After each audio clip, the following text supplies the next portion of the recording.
You're not having a panic attack. You're exhausted and disconnected and always waiting for something to go wrong. And there's nothing that you can point to that's actually happened. It's just feeling tired all the time, feeling on edge all the time, like you're waiting for the other shoe to drop.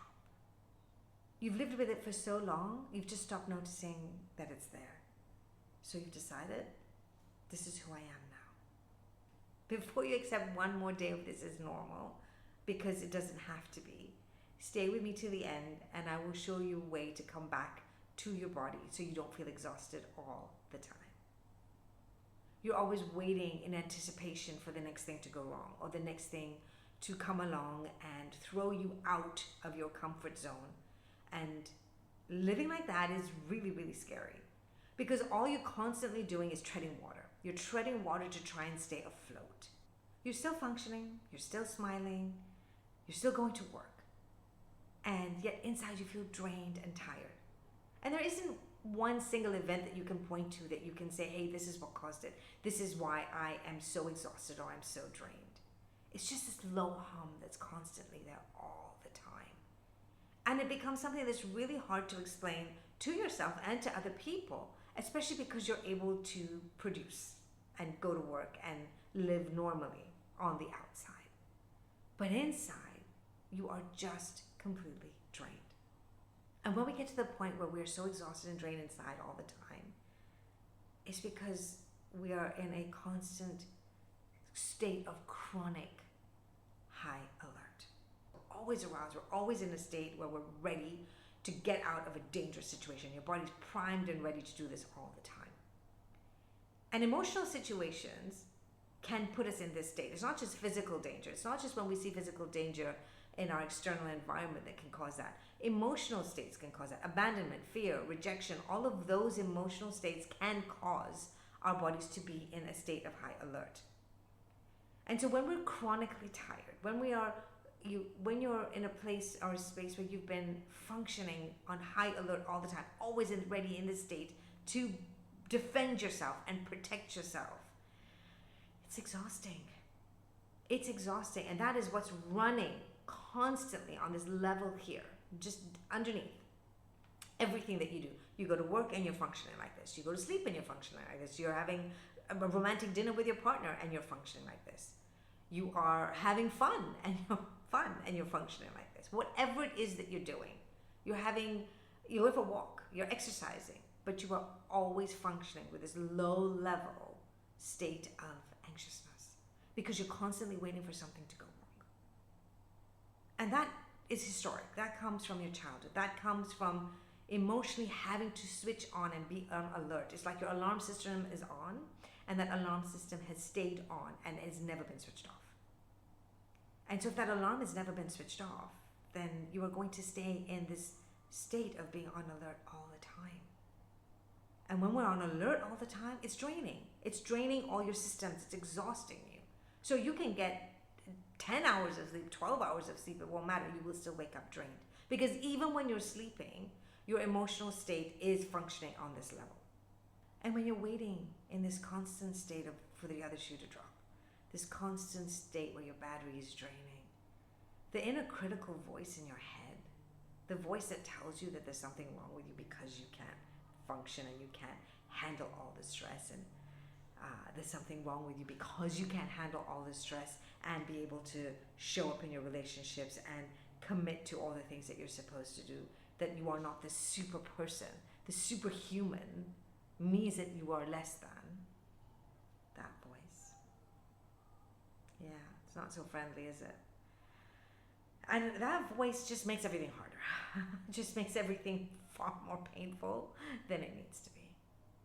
But that voice is keeping you in a chronic state. Because all it's doing is adding more pressure.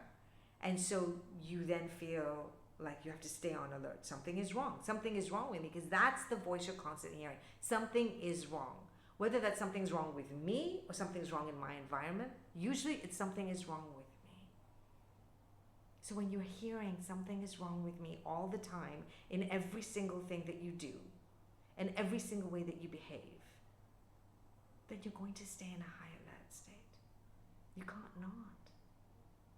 And the only way to combat that, is to slowly learn how to bring yourself out of this chronic state of waiting, this constant state of waiting for the other shoe to drop, of waiting for the bad news, of waiting for that thing to explode, that really big chaotic moment, that person to have a big reaction, is to stop that waiting feeling. And the only way to slowly stop that waiting feeling is to come back to your body.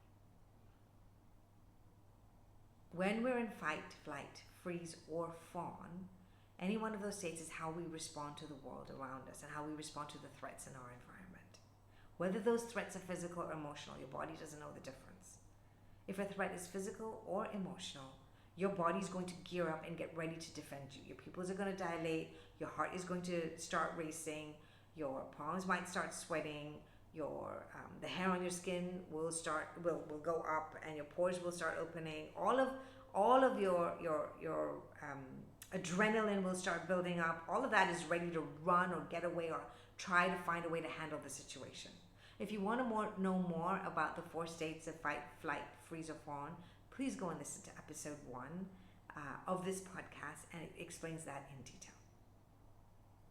So now you're in this constant chronic state of high alert, ready to protect yourself, ready to defend yourself. And like I said, it's running like a program in the background all the time.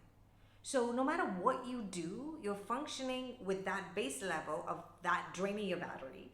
And then you've got to function with life as well. So you've got this amount constantly draining your battery. And then on top of that, you have to go to work and live your life and engage in your relationships and show up in your relationships and with the people you love. And that takes an extra level of energy and effort. And yet your battery is constantly being drained at the same time. So this is why you're in constant alert and why you're always drained and tired. This week's pause is to show you how to come back to yourself. So when we're this exhausted all the time, the most powerful way is to come back to our body. So we're going to do some deep breathing. And I know you're going to go, oh my God, I've done all this deep breathing exercises. I've tried all this stuff. Try it again. Trust me, this will work. It is deep breathing that I have known from yoga. And so what you're going to do is you're going to put your hand on your belly. And when you inhale, you're going to push your belly out a little bit. And when you exhale, your belly is going to go in. So inhale, belly out. Exhale, belly in. And I want you to do that for just a couple of seconds. Every single day. Couple of seconds. And build up to 3 minutes. If you can do 3 minutes a day of this deep breathing, it will put you in a position where you are constantly reducing that level of chronic anxiety, because what you are sending the signal to your body and to your brain is, it's safe for me to relax. It's okay for me to come back. It's okay for me to calm down. And when you send that signal to your body through the breathing, your body and your brain go, oh, okay, we can reduce our being on alert. We can slowly switch that alarm off. And that's actually what we're doing. 3 minutes. Build up to 3 minutes. And you will notice how much calmer your baseline is and how much less of that battery is draining. Thank you for hanging out with me today. If this episode resonated for you, then please subscribe to The Pause so others can join too. For show notes and more, please visit www.manizakimji.com.